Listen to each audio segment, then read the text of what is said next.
Hi, this is Dr. Mark Hyman. Welcome back. Why do doctors miss what's right in front of them? Now, last weekend I flew to Rochester to participate in a national PBS show called Second Opinion. Fantastic opportunity for viewers to see a living room discussion about a medical topic between specialists, GPs, patients, patient advocates, and odd characters like me who don't quite fit in, right? So we shot 3 shows, one on migraines, arthritis, inflammation. Now, there were renowned, smart, and very qualified specialists and doctors from whom I could learn a lot. But as we sat there during the inflammation show talking about a woman who had an autoimmune disease, I felt really sad and distraught. And try as I might, I couldn't break through the basic foundational idea of conventional medicine. That all we have to do is name that disease, like medical jeopardy, and then find the right treatment, also known as the right drug, or combination of drugs to help that person, and then we're done. I couldn't help them realize that there is a different way of thinking about disease that could help us get to the real cause of the inflammation instead of finding clever ways to shut down the inflammation. Sort of like taking the battery out of a smoke detector while the fire burns down the house.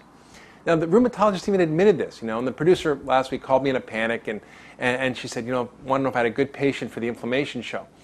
I immediately thought of a hard-working patient of mine who suffered for years and traveled from doctor to doctor getting all kinds of labels without getting any help before landing in my office. I called him and he agreed to fly up, and his story was quite amazing, but he didn't even penetrate their beliefs. I felt like they were saying, don't confuse me with the facts, my mind's made up.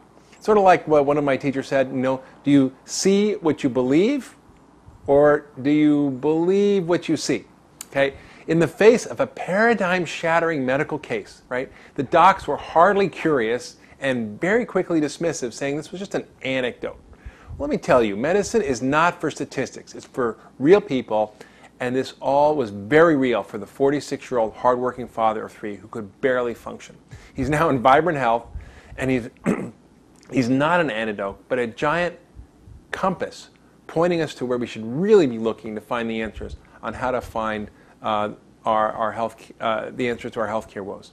Now, the one highly trained academic doctor who was there, the allergist, rheumatologist, and immunologist, he was far more knowledgeable than I am in these areas. He did say one thing that should be a thorn in his side, getting him to look a little bit differently about where the answers might be. When asked why he thought we were having an epidemic of allergic diseases, 60 million, or asthmatic problems, 30 million, or autoimmune disorders, 24 million in the 21st century, he did note that these disorders were almost totally isolated to developed countries. Poor countries without all the modern amenities of running water, flush toilets, washing machines, sterile backyards do not get these diseases, right? And if you grew up on a farm with lots of animals, you're less likely to have any of these inflammatory disorders. Now, playing in the dirt, being dirty, being exposed to bugs and infections, it somehow trains our immune system to recognize what's foreign, what's us, to distinguish you from me, right? So autoimmune disease, when taken together, all of them together, are a huge healthcare burden. These include rheumatoid arthritis, lupus, multiple sclerosis, psoriasis, celiac disease, thyroid problems, and lots more. And there are many weird and hard to classify syndromes of inflammation, pain, swelling, and misery that afflict millions. 24 million, in fact. But what is it really? Well, our immune system is our defense against invaders. Sort of like an army that has to clearly distinguish friend from foe, to know us from other. And autoimmunity occurs when our immune system gets confused and our own tissues get caught in that friendly crossfire, right? Our body is fighting something, an infection, a toxin, an allergen, the stress response, and somehow it redirects its hostile attack on us, our joints, our brain, our skin, our whole body sometimes. This whole concept is called molecular mimicry. It's sort of accepted in conventional medicine, but they sort of stop there. They don't look for what may be the insult to what's causing the problem. They don't dig to find out which molecule out there our cells are mimicking. So as my teacher Sid Baker says, if you're standing on attack, it takes a lot of aspirin to make it feel better.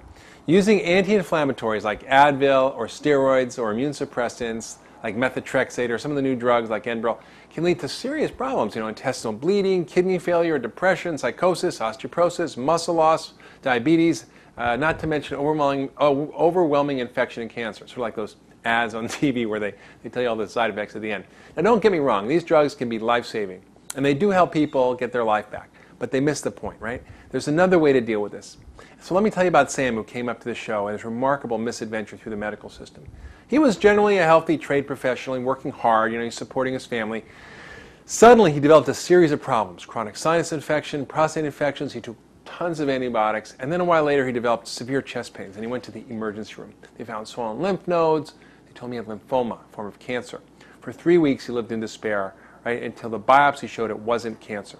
It was an autoimmune disease. But despite lots of abnormal tests like low white blood count, platelet count, high levels of autoantibodies of all types, which are antibodies that attack our own tissue, and high immunoglobulins, which are like the foot soldier of the immune system, they had a hard time labeling him. He also developed metabolic syndrome and weight gain and prediabetes as a result of the inflammation. This is a funny quote from one of the specialists note. He said, whether he has lupus or Sjogren's syndrome is a bit unclear. Regardless, he merely needs observation and no therapeutic intervention at this time. Observe what? How badly he feels, or wait for him to get worse, right? Well, given my different spectacles and a different GPS system or way of thinking, I began asking simple questions. What's bugging him? I went hunting for toxins, allergens, infections, and I hit pay dirt. He had taken so many antibiotics, he was a mold and yeast factory. It was growing in his toes, and his toenails, his crotch, his scalp. He had bacteria in his gut, H. pylori. He had a leaky gut, and he had lots of food allergies. He had toxins in his work. He had chronic sinus infections, bugs in his sinuses. So we cleaned house. We treated his yeast with antifungals, the H. pylori with antibiotics. We got rid of his food allergies, fixed his gut, detoxed him from metals, cleaned up his sinuses, and helped support his immune system with nutrients like zinc and fish oil and vitamin D and acidophilus and a whole foods allergy-free anti-inflammatory diet. And guess what? At the next follow-up visit, I asked him how he was doing, and I expected him to say a little better, but he said he was fine. I said, well, what about the fatigue? Nope, great energy. What about bloating, gas? Nope. What about the reflux? Gone. What about his sinuses and chronic phlegm? All clear. What about his memory and concentration, tingling? All better. His labs came back normal, and his results really reflect the application of this new model of thinking about problems called functional medicine. It's a way to get to the root of things. So there is another way to think about things if you have an autoimmune disease. So welcome to a new way of thinking about how we can address the roots of illness. Thank you for listening.